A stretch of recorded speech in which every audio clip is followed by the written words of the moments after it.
কংগ্ৰেছে যিটো এটা বৰ ডাঙৰ শব্দ কৈছে, এতিয়া আপোনালোকে যাওঁতে মানৱেন্দ্ৰ শৰ্মা কমপ্লেক্সত আপোনালোকে ৰেকৰ্ড কৰি যাব। তেওঁলোকে কৈছে নতুন বৰ অসম। নতুন বৰ অসম মানে কি? বৰ অসমটো স্বৰ্গদেউ চাওলুং চুকাফাই 600 বছৰ আগতে 1200 খ্ৰীষ্টাব্দতে নিৰ্মাণ কৰিলে। নতুন মানে কি? তাৰমানে চাওলুং চুকাফাৰ বৰ অসমখন নহয়। নতুন বৰ অসম মানে কি? যে অবৈধ বাংলাদেশীসকলক সংযোজন কৰি তেওঁলোকে এটা নতুন বৰ অসম নিৰ্মাণ কৰিব খুজিছে।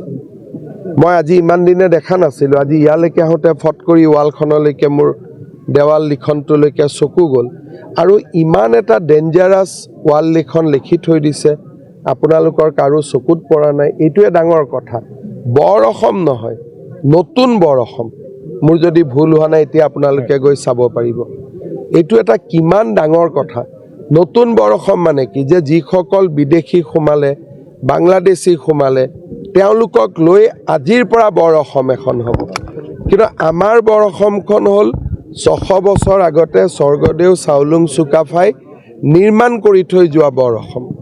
গতিকে মই কংগ্ৰেছক অনুৰোধ জনাম, এই নতুন বৰ অসমখনৰ কনচেপ্টটো কি তেওঁলোকে আমাক বুজাই দিয়ক। খালি মই এটাই কথা বুজোঁ যে আমাক লাগে স্বৰ্গদেউ চাওলুং চুকাফাই নিৰ্মাণ কৰি যোৱা বৰ অসম। নতুন বৰ অসমৰ আমাক প্ৰয়োজন নাই।